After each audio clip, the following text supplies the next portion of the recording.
다소 제목이 좀 무섭습니다.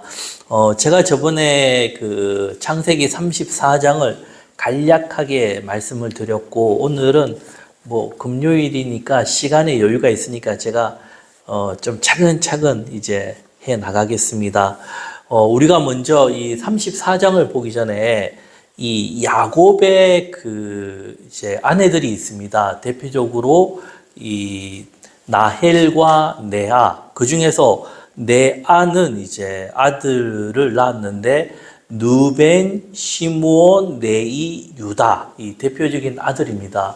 그 중에서 이제 야곱이 진정 사랑했던 아내는 나헬이었고, 그 야곱은 나헬을 선택했습니다. 하지만은 야곱은 자신의 의지와 상관없이 레아를 얻게 되었습니다. 하지만 야곱은 그 상황 속에서도 일평생 변함없이 나헬을 사랑했습니다.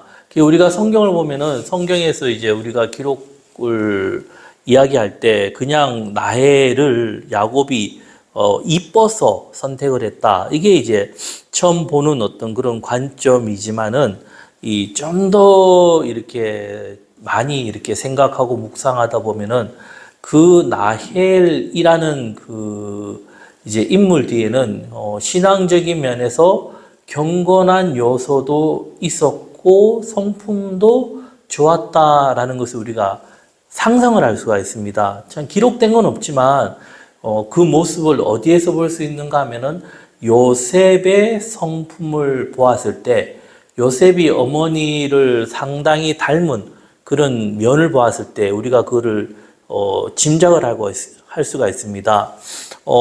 이제 우리 작가 중에서 토마스 만이라는 작가가 있습니다. 그 작가가 이 요셉에 대한 이야기를 적었는데, 요셉에 대한 책이 제가 조금 정리하다 보니까 많이 없더라고요. 우리나라에서 뭐 몇몇 유명한 분들 요셉 이야기를 들었지만 거의 뭐 설교에서 부분적으로 나왔던 거라 저한테는 그다지 별로 만족함이 없었습니다. 이분은 이제 요셉과 그 형제들이라는 소설을 적었습니다. 이 분이 누구인가 하면 독일 문학에 반열해서 소설가죠. 독일의 산문 문학을 세계적인 수준으로 끌어올린 작가고, 1929년도에 노벨 문학상을 수상했습니다. 부덴브루크가의 사람들이라는 제목으로요. 그리고 대표적으로는 1924년도에 마해산이 있습니다. 근데 중요한 것이 무엇이 중요하냐면은 이 토마스 만이 굉장히 작가로서 무르익었을 때, 그러니까 1926년부터 43년까지 14년 집필 기간이지만 실질적으로 책이 나올 때까지 16년 동안 만들어진 작품이 무엇인가 하면 요셉과 그 형제들, 지금 이제 번역본이 나와 있습니다. 총 6권입니다. 두꺼워요. 읽어나 하는데 참 힘이 들어요. 이게 상당한 분량이지만은 우리가 책을 볼 때 시가 어렵다 하지만은 실질적으로 소설이 쉬운 게 아닙니다. 우리가 봤을 때 소설은 그냥 호구로 뭐 이야기를 엮어간다 하지만 이런 문학에 대해서 제대로 된 작품들을 보면은 그 책을 적기 위해서 사전 조사를 굉장히 많이 합니다. 그렇기 때문에 사람들과의 어떤 소통, 이런 부분에서 그 사람들에게 이제 그 말이 전해지는 겁니다. 이 토마스 만도 그 오랜 시간 동안 무엇을 했는가 하면은 이런 공부죠. 성경에 대한 열정, 공부, 그리고는 제 자료를 모으고, 이분이 뭐 노벨 문학상까지 받았고 꽤 책이 많이 판매되었다면은 뭐 돈이나 이런 것보다도 자신의 어떤 그런 신앙적인 관점이 아니겠습니까? 예, 그래서 이런 이야기들이 참 많습니다. 그 이야기 중에서 요셉의 어린 시절 보면은 참 나온 게 없어요.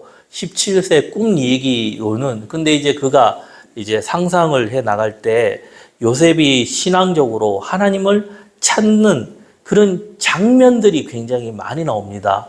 그 장면 속에서 야곱과 같이 이야기하는 장면이 많이 나옵니다. 그래서 그가 강조했는 게 무엇이겠습니까? 요셉은 하나님을 찾으려고 노력한 이였다라는 걸 강조하는 겁니다. 하지만 반대로 내 아의 소생들은 그렇지 않았다라는 걸 또 이야기하는 겁니다. 읽어보면 참 공감된 부분이 많아요. 소설이지만은 소설 같지 않은, 이게 참 경계선이 애매한 어떤 그런 책입니다. 이 성경을 이제 굉장히 소중히 여겼다라는 것을 우리가 느낄 수가 있죠. 그래서 창세기 34장 이 디나 사건을 보면은 이 33장에 야곱이 형을 만나고 나서 형을 도움을 받아야 되는데 그냥 이제 형의 도움을 받지 않고 그냥 자기가 남아 있는 그 속에서 이 사건이 벌어지는 겁니다. 그래서 토마스 만은 어떻게 또 이야기를 하냐면 시몬과 네이가 이런 사건 이전부터 그쪽 사람들이랑 갈등이 있었다는 겁니다. 이게 왜냐하면은 야곱 집안에 양들이 있고 그쪽 사람들이 있고 하니까 뭐 주로 뭐 풀이나 물이나 이런 것 때문에 이 그런 갈등이 있었다라는 것을 먼저 이야기하고 성경을 보면서 제가 이야기를 하겠습니다. 창세기 34장입니다. 자, 다 같이 한번 성경을 보면서 같이 할게요. 1절, 2절 우리가 한번 같이 읽겠습니다. 시작. 레아가 야곱에게 낳은 딸 디나가 그 땅의 딸들을 보러 나갔더니 히 족속 중 하몰의 아들 그 땅 주장 세겜이 그를 보고 끌어들여 강간하여 욕되게 하고. 자, 3절 4절 제가 읽겠습니다. 그 마음이 깊이 야곱의 딸 디나에게 연연하며 그 소녀를 사랑하여 그의 마음을 말로 위로하고 그의 아버지 하몰에게 청하여 이르되 이 소녀를 내 아내로 얻게 하여 주소서 하였더라.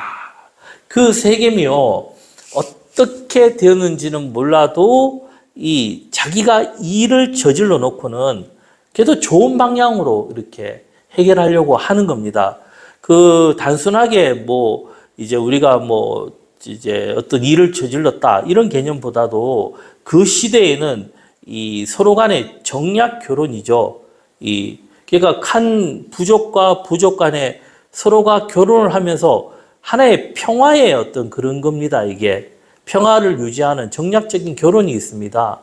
예, 그런 면에서 약한 쪽에 있는 사람들은 강한 사람들이 그 여자를 불러와서 하나의 그걸 잡아놓는 거죠. 어떤 그거로. 하지만 세겜은 어떻게 됐든지 간에 좋게 이제 일을 풀어나가려고 하는 겁니다. 하지만 야곱은 지금 굉장히 복잡한 겁니다. 왜 복잡한가 하면은 야곱은 언약의 백성이라는 관점에서 이런 이방인들, 하나님을 믿지 아니하는 사람들과의 관계를 생각하는 겁니다. 그리고 야곱 집안이 그렇게 힘 있는 집안이 아니었던 겁니다. 이 야곱은 떠돌이와 같은 존재입니다. 어느 한 곳에 정착을 하지 못하고 하나님의 말씀대로 이제 쭉 계속 떠돌이 생활을 하는 겁니다. 그렇기 때문에 고정적이고 안정적인 어떤 사람들하고는 다른 겁니다. 힘이 없는 겁니다. 그리고 나서 이제 5절부터 7절까지 보면요. 제가 읽겠습니다. 야곱이 그 딸 디나를 그가 드렸다 함을 들었으나 자기의 아들들이 들에서 목축함으로 그들이 돌아오기까지 잠잠하였고 세겜의 아버지 하몰은 야곱에게 말하러 왔으며 야곱의 아들들은 들에서 이를 듣고 돌아와서 그들 모두가 근심하고 심히 노하였으니 이는 세겜이 야곱의 딸을 강간하여 이스라엘에게 부끄러운 일 곧 행하지 못할 일을 행하였음이더라. 이 모습을 보면은 야곱이 어떤 모습이죠? 감정에 매이지 않아요. 이게 야곱의 우리가 본받을 만한 점입니다. 우리가 어떤 일을 처리할 때 이성보다는 감정적으로 생각을 하면 반드시 판단력이 흐려져요. 그리고 그 사람의 끝은 안 좋게 끝나게 되어 있습니다. 하지만 아들들은 그 길을 가는 겁니다. 그들은 왜 그런가 하면은 야곱과 보는 눈이 다르기 때문입니다. 야곱은 뭐죠? 무수한 세월 동안 수많은 실패의 경험들이 있죠. 하지만 그 아들들은 실질적으로 그런 경험이 없는 겁니다. 아버지의 그 탄탄한 울타리 속에서 있다 보니까 그 어떤 두려움이라는 걸 잘 몰라요. 우리가 간혹 가다가 보면은 이 자식들을 생각을 하죠. 근데 우리가 자녀를 생각할 때 관점이 이래 보면 돼요.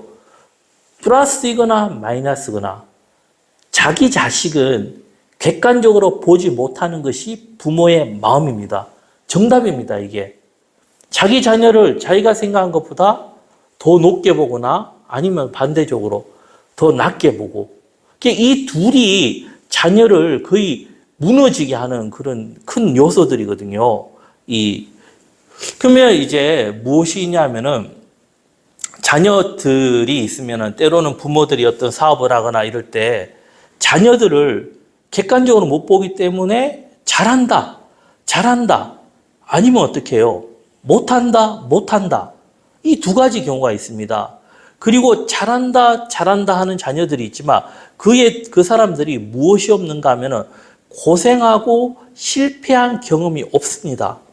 부모들이 그 정도까지 올라올 때까지는 그냥 올라온 게 아니고 수없이 많은 실패 속에서 다시 오뚜기와 같이 일어났는데 자녀들은 그런 경험이 없다 보니까 그냥 어떤 젊고 혈기가 있어 쭉 가다가 어떻게 해요? 어떤 일이 탁 틀어져 가지고 일이 실패, 그것도 크게 한번 실패 당하면 어떻게 되냐면은 자신의 이제 우리 젊은 사람들 말로 멘탈이 무너져 버려요.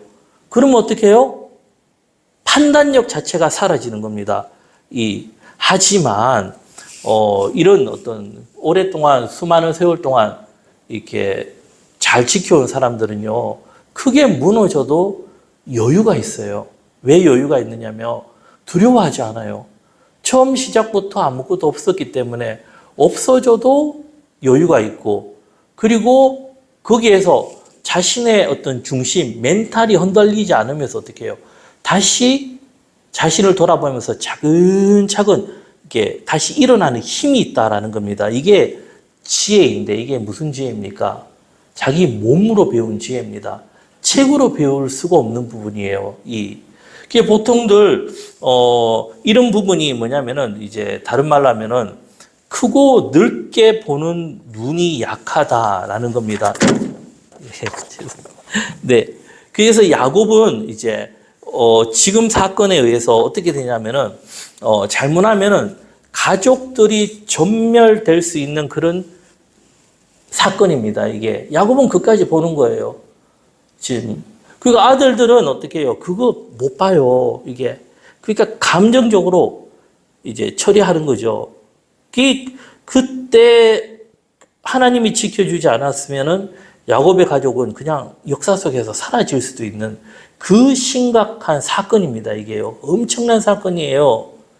그 후에 이 아들들이 어떻게 하죠? 그 백성의 남자들을 다 죽이고 그 쪽에 있는 상당한 사람들과 노량물들을 가지고 오는 겁니다.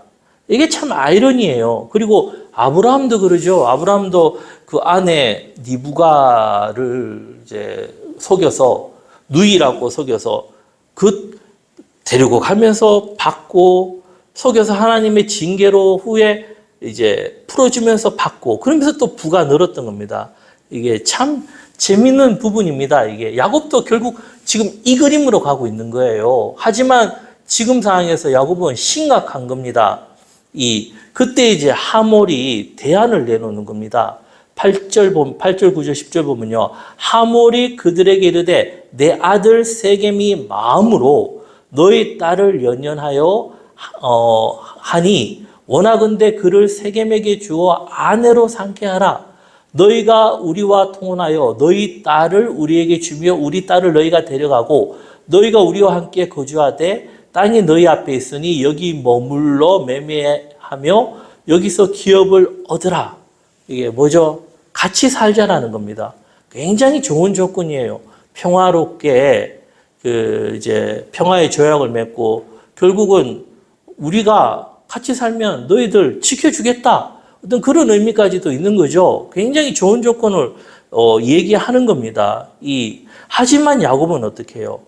그게 안 맞는 거예요. 하나님의 약속대로 가는 인생이었고 그 기업이라는 게 뭐죠? 아브라함에게 믿음의 조상 아브라함에게 약속하신 땅 지금으로 보면은 무엇입니까? 하나님의 나라라는 겁니다. 보이지 않는 그 믿음. 이게 어려워요. 지금도 마찬가지입니다. 현대인들은 무엇을 보느냐? 하면은 돈이에요. 다들 신앙 하지만은 다들 보면은 기도 제목의 거의 다수가 돈이에요, 돈. 돈이 어렵다. 하나님 이걸 해결해 주세요. 근데 아니라고 자꾸 강조해요. 근데 지금이 아니라 앞으로 가면 갈수록 더 심해질 겁니다. 앞으로 미래는 어떻게 될 것인가? 지금 뭐 얘기하면은 우리가 대기업 하잖아요. 삼성은 이제 대기업 축에도 못 들어가요. 미국의 그 큰 기업들이 이제는 앞으로 지금보다도 이제 뭐 데이터가 10배가 아니고 100배 이상 성장하는 그런 큰 기업으로 하나의 큰 네트워크가 형성될 것이다 라는 게 미래 학자들이 이야기하는 바입니다. 그게 어디가 어떻게 될지는 몰라도 하나로 묶어지는 겁니다. 그리고 또 재밌는 게요. 지금은 참 재밌는 드라마가 너무 많이 나와요. 그 중에 하나가 우리나라에 보면은 오징어 게임 아시죠? 오징어 게임. 그 오징어 게임이 확 터뜨리면서 우리나라 이 드라마 수준이 확 올라버렸거든요. 예전에는 드라마 하면은 그냥 우리나라 사람들 좀 보고 그만이다 하는데 지금은 넷플릭스든 전 세계적인 사람들이 다 봐요. 그러다 보니까 이 시장 규모가 음하게 커졌거든요. 그 가운데서 우리나라 어떤 드라마들이 먹히는 시대예요, 이제. 이게 참 재밌게 잘 만들어요. 근데 좀 볼 시간이 없어서 너무나 안타까운데, 이게 참 재밌게 잘 만들어요. 그게 우리나라의 어떤 가진 어떤 그 힘입니다. 이게 같이 살자, 이런 부분이에요. 근데 우리가 보는 관점은 뭡니까? 다른 게 아니에요, 우리는 세상 속에 있는 그것이 아니라 이 아브라함과 야곱처럼 하나님이 주신 그 약속의 땅, 그 누를 잊어버리면 안 된다는 겁니다. 때로는 하나님께서요, 사랑하시는 자에게 고난을 주고 징계를 주세요. 빨리 깨달으면 다행이지만 못 깨달으면 참 그것도 불행이라는 겁니다. 야곱은 이런 관점을 놓치지 않았다라는 겁니다. 11, 12절에 보면요. 세겜도 디나의 아버지와 그의 남자 형제들에게 이르되 나로 너희에게 은혜를 있게 하라. 너희가 내게 말하는 것은 내가 다 주리니 이 소년만 내게 주어 아내가 되게 하라. 아무리 큰 혼수와 예물을 청할지라도 너희가 내게 말한 대로 주리라. 이게 뭐죠? 굉장히 좋은 조건이에요. 무엇을 부르든지 내가 들어줄 테니까 이 여자를 달라는 겁니다. 이게 굉장히 그 좋은 조건으로 얘기하는 겁니다. 하지만 야곱은 참 복잡한 상황입니다. 이게 어떤 건지 몰라도 13절, 14절 보면요. 야곱의 아들들이 세겜과 그의 아버지 하몰에게 속여 대답하였으니 이는 세겜이 그 누이 디나를 더럽혔습니다. 야곱의 아들들이 그들에게 말하되 우리는 그리하지 못하겠노라. 할례 받지 아니한 사람에게 우리 누이를 줄 수 없느니 이는 우리의 수치가 됨이라. 야곱의 아들들이 뭐라 하죠? 나는 안 된다. 너희들 그러니까 뭘 주고 안 주고 그게 중요한 게 아니다. 거짓말이죠. 이게 거짓말이죠. 이게 악해요. 악해. 우리가 특히 거짓말하는 사람들이 악해요. 왜 악하느냐? 거짓말은 뭐죠? 고의적이라는 겁니다. 고의적. 근데 더 악할 수가 있는 게 누군가 하면 거짓말을 듣고 따라가는 사람들이 더 악해져요. 이게 참 아이러니한 인생이거든요. 그게 분별력이 인생에서 참 중요합니다. 내가 어디에 속해, 하나님이 가인과 아벨 사건에서 뭐라 하죠? 너가 어디에 있느냐? 이거죠. 아담에게도 뭐라 했죠? 너가 어디 있느냐? 그게 뭡니까? 어디에 속해서 왜 분별하지 못하고 악한 자의 말을 따라가느냐? 이런 말입니다. 이 아들들은 벌써 악해요. 그 생각이 어떻게 해요? 후에 행동으로 나타난 겁니다. 이게 레아의 아들들인데 우리가 이런 모습을 봤을 때 최근에 제가 이제 좀 보면서 느껴진 게 보인 게 뭐냐면은 레아를 다시 좀 보게 되었습니다. 라헬의 모습도 제가 토마스 그분의 책을 좀 보면서 이 레아 그 야곱의 눈이죠. 선택이 라헬을 그냥 단순히 이쁘다라는 그런 관점보다도 그 마음의 중심, 씀씀이 이런 부분을 굉장히 좋게 보았구나. 그런 이제 마음이 들더라고요. 하지만 레아가 뭐 상처가 있는지 어떤지 저떤지는 몰라도 결국은 그 어머니의 생각들이 자녀에게 거의 다 나타나는 거거든요. 우리가 참 이것도 인정하기 싫은 부분이에요. 자녀들이 우리가 뭐라 하죠? 붕어빵이라 하죠. 붕어빵이 아닐 수가 없어요. 유전자부터가 나를 닮게 돼 있고 같이 살면서 더 닮게 돼 있는 겁니다. 그러면서 어찌 보면은 자녀는 나의 거울이라고 봐도 돼요. 보면서 어떻게 해요? 이게 내 모습이구나 생각하면 굉장히 마음을 비울 수가 있습니다. 근데 그렇게 안 되죠. 플러스거나 마이너스 하기 때문에 잘하면 너무 잘한다. 못하면 너무 못한다. 그러면서 이 자녀들이 망가지는 경우가 참 많아요. 이게 쉽지가 않아요. 그런 모습을 보면서 이게 레아가 과연 어떤 여인이었을까라는 것을 제가 다시금 생각을 해봤습니다. 15절, 16절 우리가 같이 읽어보겠습니다. 자, 시작. 그런즉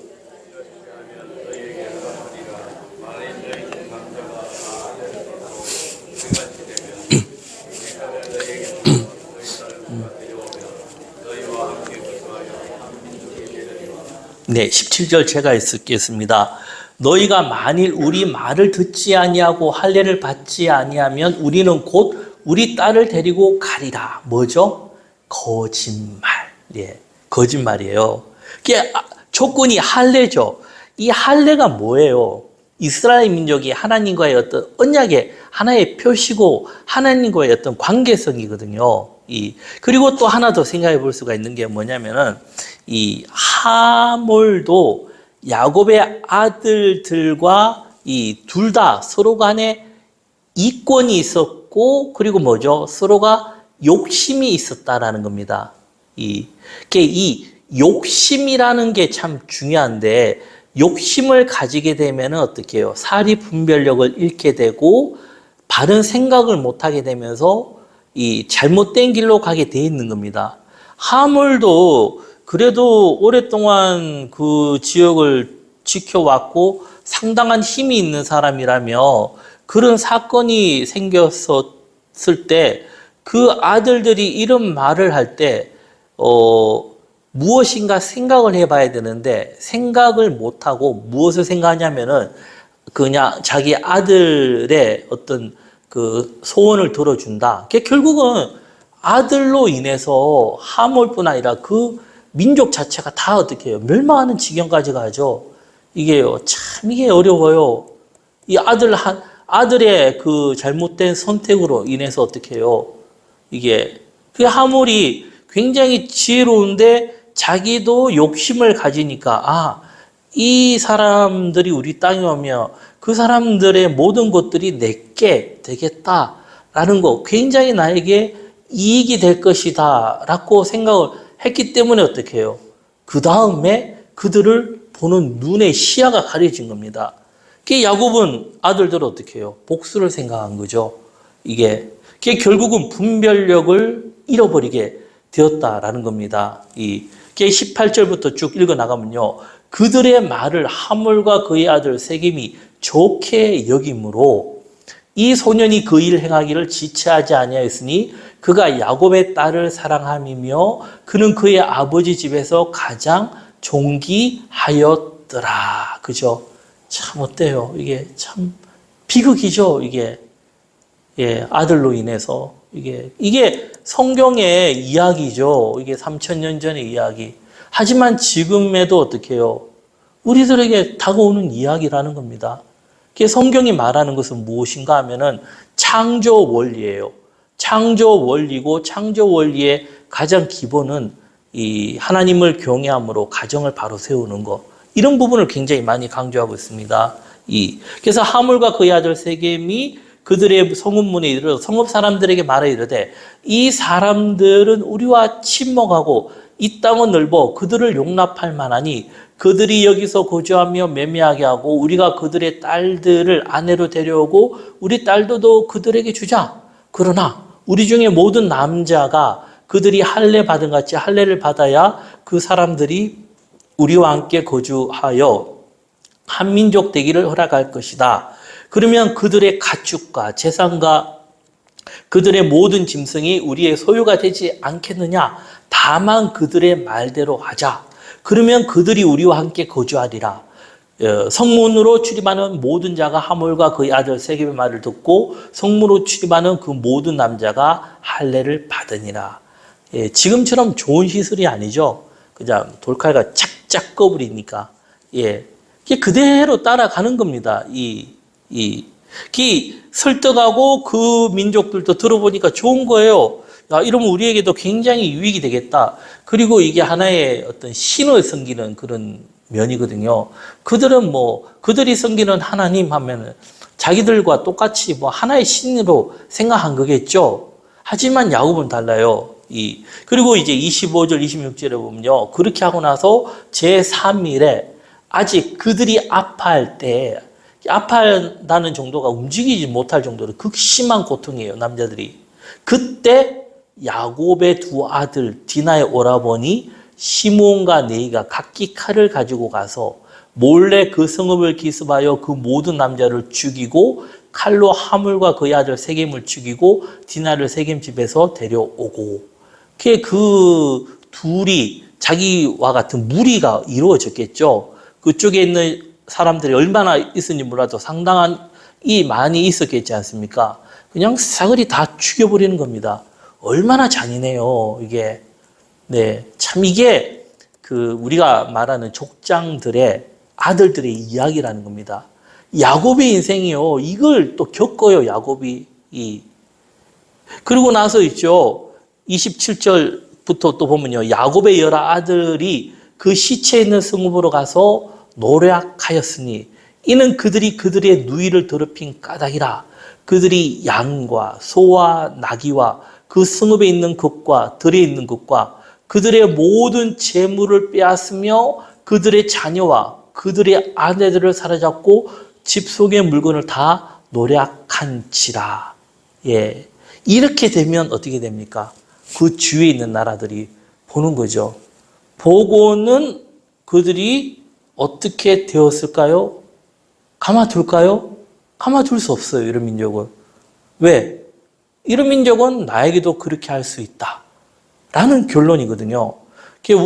이유가 어떻게 되었든 간에 우리가 인생을 살아갈 때요, 결과가 중요합니다. 결과가 무엇인가 하면 예수님 말씀하신 것처럼 열매입니다, 열매. 보통은 우리가 결과로 그 사람을 보는 것이 참 중요합니다. 하지만 욕심이 생기고 눈이 가려지면요, 결과가 보여도 과정을 얘기하면서 속아버려요. 이게 참 어려워요, 우리가. 그리고 나서, 이제 우리가 볼 때는 결과가 좋지 않은 사람들이죠. 참 주의해야 할 필요가 있고요. 그리고 특히 이단들이죠. 이단들 조심해야 돼요. 그리고 잘못된 신앙으로 가는 단체들 따라가면 안 돼요. 따라가면 모든 것 다 무너지게 돼 있습니다. 그들은 잘못된 결과를 언제든지 바꿔버려요. 그리고 나서 30절, 31절에 보면요. 야곱이 시므온과 네에게 이르되 너희가 내게 화를 끼쳐 나로 하여금 이 땅의 주민 곧 가나안 족속과 브리스 족속에 악취를 내게 하였도다. 나는 수가 적은즉 그들이 모여 나를 치고 나를 죽이리니 그러면 나와 내 집이 멸망하리라. 야곱의 말이 정확한 말이에요. 너희들이 한 행동이 뭐냐? 그냥 우리가 이 자리에서 다 죽는 거다. 그래도 어떻게 해요? 아들들은 그 말이 안 들어오는 겁니다. 이게요, 그렇게 악해요. 그게 결국은 하몰도 그 아들로 인해서 어떻게 해요? 자기 모든 게 다 무너졌고 야곱도 지금 무너질 판인 겁니다. 그때 그들이 뭘 하죠? 대답이 31절 보세요. 그들이 이르되 아이 그가 그러면 우리 누이를 장녀같이 대우함이 옳으니까. 예. 와, 이거 막 이렇게 말을 하는 겁니다. 네. 그게 야곱의 마음은 어떻죠? 그게 야곱이 보면요, 이런 상황 속에서도 중심을 지켜나가요. 우리가 볼 때는 사람들이 자기의 컴플렉스가 있죠, 누구나. 툭 건드렸을 때 욱 하고 얼굴 빨개지는 사람들은요, 반드시 악으로 치우치게 돼 있어요. 하지만 좀 더 성숙한 사람들은 그걸 콕 찔렀을 때 어떻게 해요? 그거를 참을 수 있는 마음이 있는 겁니다. 그거보다 더 높은 사람이 누구죠? 그런 사람들을 사랑하고 용서해 줄 수 있는 사람. 그 예수님이 말씀하신 그 용서의 사람이죠. 그 예수님이 뭐라 하죠? 그까지 가라. 근데 현실은 어떻게 해요? 안 되죠. 그냥 툭 건드려 봐요. 욱 하고 그 사람을 갈가 먹으려고 하는 거죠. 이게 참 인간의 어떤 본성이라는 겁니다. 아들들이 이래요. 이럴 때도 야곱이 그 아들들을 또 자기 감정대로 하지 않는 겁니다. 굉장히 침착해요. 이게 이 야곱이라는 인물을 보면은 굉장히 좀 배울 점이 또 많이 있습니다. 35장에 보면요, 이 야곱이 이 위기 속에서 하는 선택이 하나님을 찾아요. 하나님을 찾고 그가 우상들을 다 오고 다시 하나님으로부터 가는 겁니다. 야곱은 이런 면을 이렇게 잘 해결하고 나서 49장에 보면요, 예, 어떻게 가는가 하면은 이제 제가 읽겠습니다. 이제 시므온과 네이는 형제여. 나중에 그 미래를 말하는 거죠. 그들은 칼에 폭력의 도구로다. 내 호나 그들의 모의에 상관하지 말지어다. 내 영광이 그들의 집회에 참여하지 말지어다. 그들이 그들의 분노대로 사람을 죽이고 그의 혈기대로 소의 발목 힘줄을 끊었음이로다. 그 노염이 혹독하니 저주를 받을 것이요 분기가 맹렬하니 저주를 받을 것이라. 내가 그들을 야곱 중에서 나누며 이스라엘 중에서 흩으리로다. 이게 야곱이요, 정확하게 현재 상황에서, 지금 야곱의 상황에서는 요셉의 그늘 밑에 아들들이 살아요. 아들들이 이제 먹고 사는데 문제 없죠. 근데 그 자리에서 저주를 하는 겁니다. 너희들 그 과거 그거 안 된다. 피를 흘렸던 그 손 그 복 못 받는다. 그게 우리가요, 그 사람들을 대할 때 다른 사람들의 피를 흘리면은 피를 흘리고 악한 행동을 하고 하나님 앞에 회개해서 다 복 받았습니다. 예, 그렇게들 가고 싶고 생각하고 싶죠. 그렇게 안 된다니까요. 악을 행하면요, 내가 손에 잘못된 피를 묻히게 되면 회개가 안 돼요. 그리고 마음에 악한 영들을 받아들이는 겁니다. 그럼 그 인생은 어떻게 해요? 그 분노대로 가게 돼 있다는 게, 결국은 저주를 했다는 것보다도 그들은요, 그 일로 인해서 어떻게 해요? 스스로가 마음의 평안과 기쁨을 다 잃어버리고 이 땅에서 어떻게 해요? 방황과 고생과 그 속에서 살아갈 수밖에 없는 존재가 되었다라는 겁니다. 하지만 유다는 어떻게 해요? 유다도 요셉을 파는데 앞장섰지만 그가 하나님의 은혜로 자기 자녀들 사건으로 인해서 깨닫고 어떤 선택을 합니까? 그 베냐민이 잡혀서 억울하게 누명 뒤집었을 때 그는 가족을 생각했고 아버지를 생각했던 겁니다. 내가 죽더라도 이제는 이렇게 살면 안 된다. 그러면서 어떻게 하죠? 요셉 총리죠. 그냥 내가 죽을 테니까 이 베냐민, 그죠? 그 형들도 억울하게 죽었는데 얘까지 죽으면 안 된다. 그런 마음이에요. 그 총리 앞에서 어떻게 해요? 그냥 보내주고 내가 대신 종으로 감옥에서 죽겠습니다라는 그 고백이에요. 이게 유다의 모습이라니까요. 그러니까 어떻게 해요? 야곱이 유다를 복을 내리는 거죠. 그리고 유다 자손이 다윗으로 이어지고 예수님의 계보로 이어졌던 거 아닙니까? 우리가 성경을 그냥 보면은 그냥 성경 보고 그냥 복 받는다, 복 받는다. 그렇게 일차원적으로 보는 거는 복이 아니에요. 이런 사건들을 보면서 이렇게 사니까 복을 받고 이렇게 사니까 복을 못 받더라라는 걸 배우고 우리가 어떤 삶을 선택해야 되겠습니까? 유다와 같은 삶을 선택해야 된다는 겁니다. 시므온과 네이와 같이 그런 삶을 선택하면 안 돼요. 예. 그러면은 그 인생이 안 된다니까요. 내게 손해가 가고 좀 힘들더라도 어떻게 해요? 유다와 같이 그 속에서 하나님의 크신 은혜가 있을 줄 믿습니다. 기도드립니다.